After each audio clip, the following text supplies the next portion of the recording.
যখনই দেখি তোমার গোসল করা ভেঙে চুরে যায় আমার বুকের খাসা।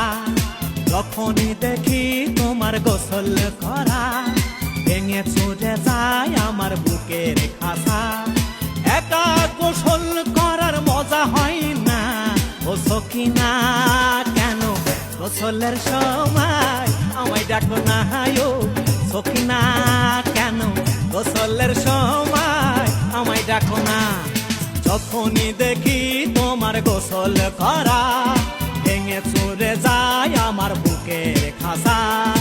একা গোসল করার মজা হয় না ও সখিনা, কেন গোসলের সময় আমায় ডাকো না ও